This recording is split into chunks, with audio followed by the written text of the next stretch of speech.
शहर जगतियाल के ward number 13 महबूबपुरे में आज डॉक्टर एम संजय कुमार रुकन असेंबली जगतियाल ने बल्ला चेयरपर्सन बोगा श्रावणी प्रवीण के हमरा मशीन भागीरथता के तहत 39 करोड़ की लागत से पाइपलाइन के कामों का आगाज किया।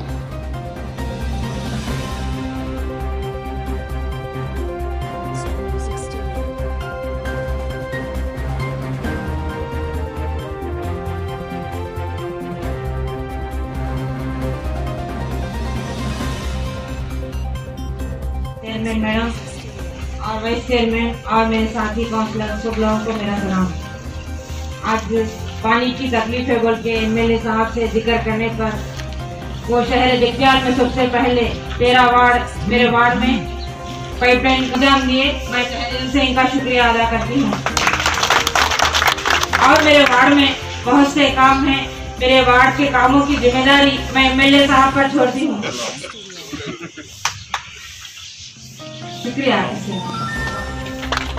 శుద్ధమైన సురక్షితమైన మంచినీరు తాగాలి వారికి అందించాలనేటువంటి ఒక సదుద్దేశంతో గౌరవ ముఖ్యమంత్రి వర్యులు కల్వకుంట్ల చంద్రశేఖరరావు గారు రాష్ట్రం ఏర్పడిన తర్వాత వారి మానస కోరిక అయినటువంటి మిషన్ భగీరథ అనేటువంటి బృహత్ కార్యక్రమాన్ని చేపట్టడం జరిగింది।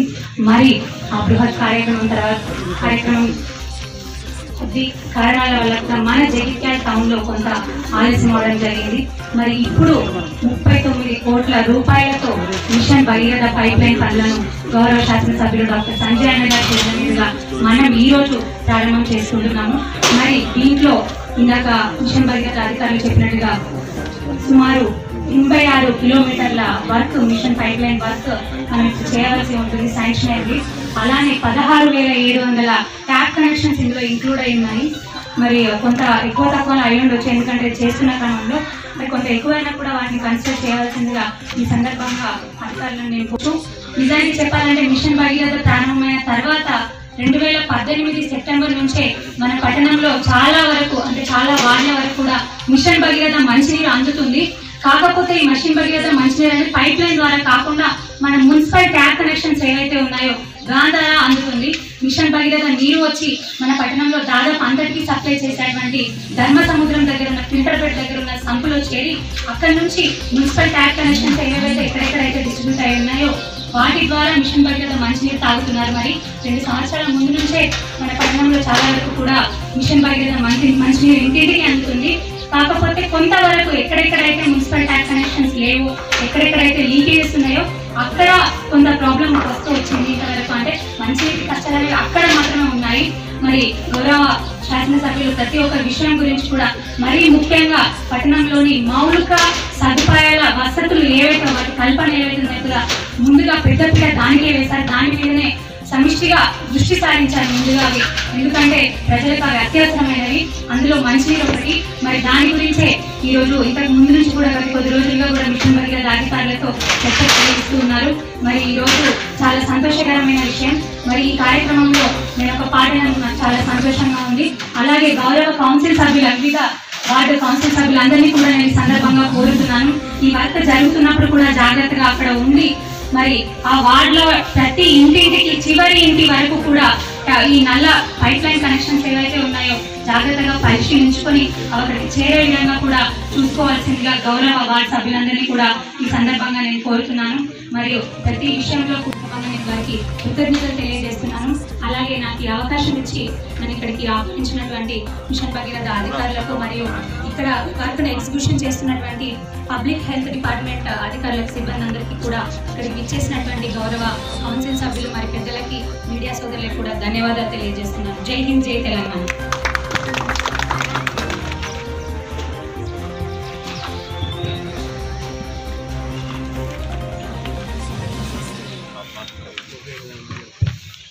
ఓవర్ టైం కూడా రావాటర్ వస్తూ ఉన్నది।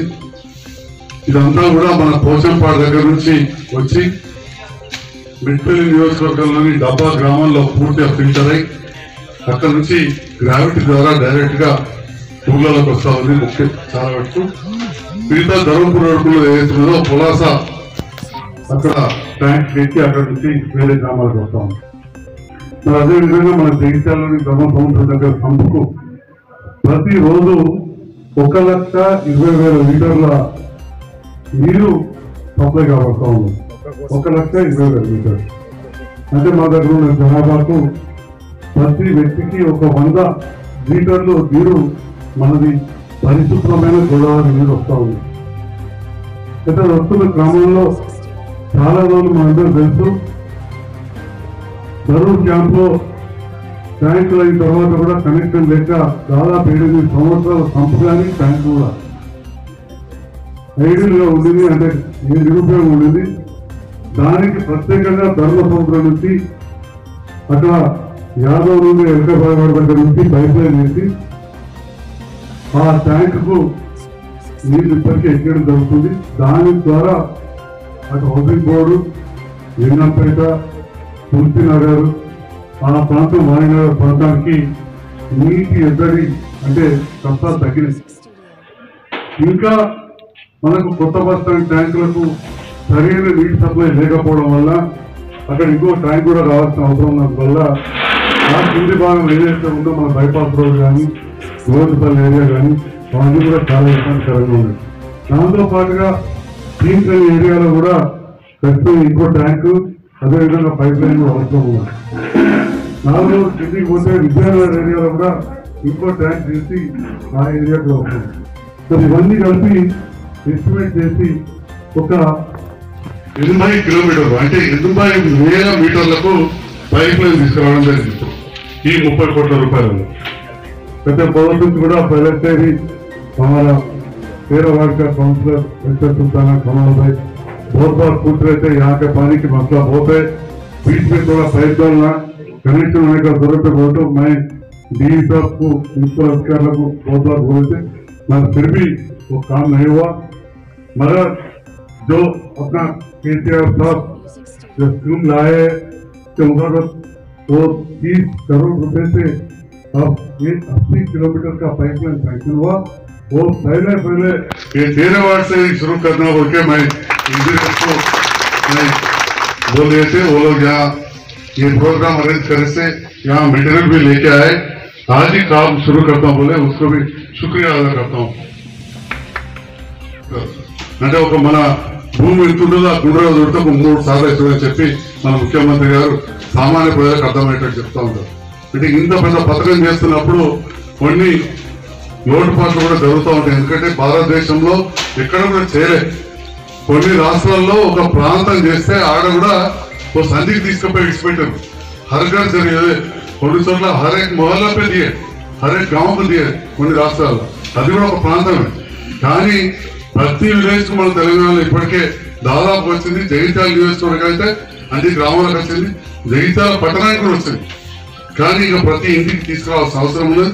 మరి దాంట్లో భాగంగా ఈ పైప్ లైన్ ట్యాప్ కనెక్షన్ ఉంది, ట్యాప్ కనెక్షన్ కూడా మరి ఇవ్వాలి.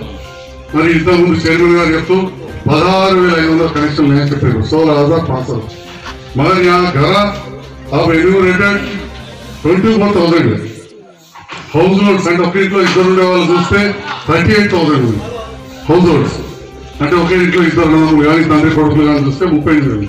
మరి ఇంట్లో కూడా 25,000 కాదు 35,000 మనం ప్లాన్ చేయాలి. అదేవిధంగా అప్పుడే ప్రతి ఇంటికి మనం నిలుస్తున్న వాళ్ళు అవుతాం.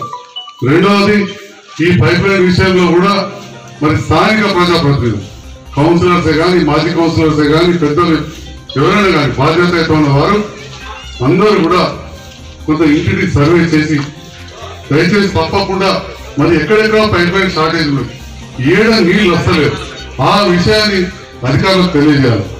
జగిత్యాల పట్టణాన్ని ఒక 7 భాగాలుగా విభజించి ఇప్పటికే కొంత ప్లాన్ అవుట్ చేసింది.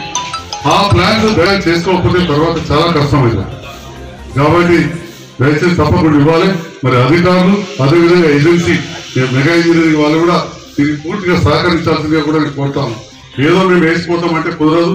ఇప్పటికే చాలా గ్రామాలలో ఇంటింటికి నీళ్ళు వచ్చేదంటే చాలా కష్టమవుతుంది. అక్కడంటే చిన్న ఊళ్ళు పోతారు, పట్టుకొచ్చుకుంటారు. పట్టణాలలో చాలా కష్టం, చదువుకున్న వాళ్ళు ఉంటారు. ముఖ్యంగా బయటకు బిందె పట్టుకొని పోవాలంటే ఇబ్బందికరంగా ఉంటుంది. మరి ఇంత పెద్ద పథకం చేసిన తర్వాత మళ్ళీ ఒక ఆడబిడ్డ బిందె పట్టుకుని రోడ్డు మీద పోయే స్కీమ్ ఉండదని చెప్పి నేను సభాముఖంగా కూడా తెలియజేస్తాను. ఒక బావి మాత్రమే మంచిగా ఉండేది, జగిత్యాల ట్యాంకులో నీళ్ళు పోతా ఉండేది. మిషన్ భగీరథ పథకంలో ఒక ట్యాంక్ ఉంటే అదనంగా 2 కొత్తగా ట్యాంకులు కట్టడం జరిగింది.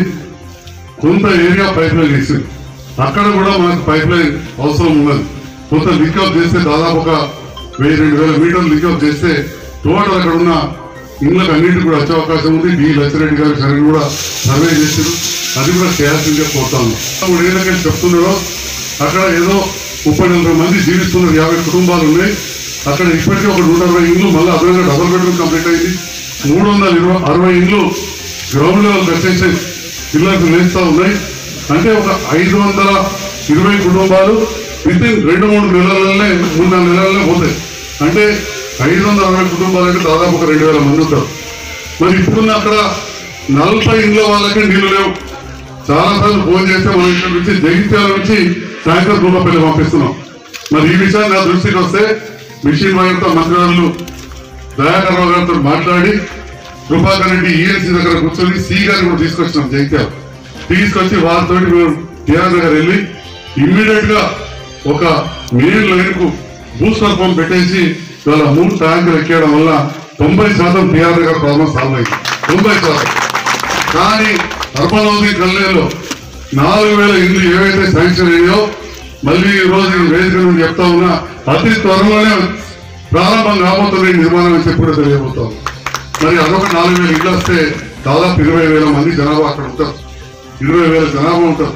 అందులో 12% మైనార్టీస్కి ఇస్తే 600 కుటుంబాలు మన మైనార్టీ సోదరులు ఉంటారు. అదేవిధంగా దళితులు ఉంటారు, గిరిజనులు ఉంటారు, అన్ని వర్గాల వాళ్ళు ఉంటారు. అంటే మరి 20,000 మందికి 40 ఇండ్లకు 200 మందికి నీళ్లు లేవు. అక్కడ రేపటి నాడు 20,000 మందికి నీళ్ళు ఎక్కియాలనే ఆలోచనతో నేను మంత్రి గారిని అధికారులు కలవగానే మళ్ళీ ఇదే మెగా ఇంజనీరింగ్ వాళ్ళకు దాదాపు 7 కోట్లతోటి అదనంగా పనిచేయాలని చెప్పారు. అది టీఆర్ నగర్ లో కెనాల్ పక్కకు సంపు వర్క్ ప్రారంభమైంది కూడా అని చెప్పి మేము అందరూ తెలియజేస్తాం. 7 కోట్లతో ప్రారంభమైంది. సో అక్కడి నుంచి ఒక బ్యాలెన్సింగ్ రిజర్వాయర్ అక్కడ సరస్వతి ఉన్న టెంపుల్ మీద కడతామని కదా, అక్కడ నుంచి గ్రావిటీతో అంతకుముందు కట్టే ట్యాంకుల్ని దాని ద్వారా అక్కడ కూడా నిలిచే కార్యక్రమం ఉంటుంది. అంటే ఎక్కడ ఎవరున్నా కానీ మొట్టమొదటిగా మనకు నీళ్ళు అవసరం. కాబట్టి రేపటి నాడు జగిత్యాల నివసించే దాదాపు 4,560 కుటుంబాలకు ఒక సంవత్సరం నెలలో అక్కడికి వెళ్తారు. కుటుంబానికి 3-4 ఉన్నా కానీ 20,000 మంది వెళ్తారు. కాబట్టి అక్కడికి కూడా నీళ్ళు అవసరం ఉంటాయని చెప్పి దానికి కూడా అది వేరే ఒక 10 కోట్ల వరకు ఖర్చు చేస్తామని ఇప్పుడైతే ఒక 6.7 crores 7 కోట్లతోటి పనులు ప్రారంభించారు. ఈ జలంధర్ రెడ్డి గారు అక్కడ ఇన్ఛార్జ్, ఈ జలంధర్ రెడ్డి గారు వాళ్ళ చూస్తా ఉన్నారు. అంటే ఈ రకంగా జగిత్యాల పట్టణ ప్రజల తాగునీటి కోసం తెలంగాణ రాష్ట్ర ప్రభుత్వం తరఫున మనందరం కూడా కలిసి కృషి చేస్తా ఉన్నాం. నేను కూడా నా వంతుగా ఈ కార్యక్రమంలో పాల్పంచుకుంటున్నాం. ఈ విషయాన్ని మరీ ఇచ్చినట్టు ఎందుకు చెప్తానంటే మరి ఏదైతే ఈ అధికారులు ఇక్కడ కూర్చొని చేస్తున్నారో మరి మెగా ఇంజనీరింగ్ ఏజెన్సీ వాళ్ళు ఉన్నారు. ఇక్కడ కొద్దిగా ఎలా మెగా ఇంజనీరింగ్ ఏజెన్సీ వాళ్ళు ఉన్నారు. మరి వాళ్ళు కొన్ని ప్లాన్స్ వేసారు.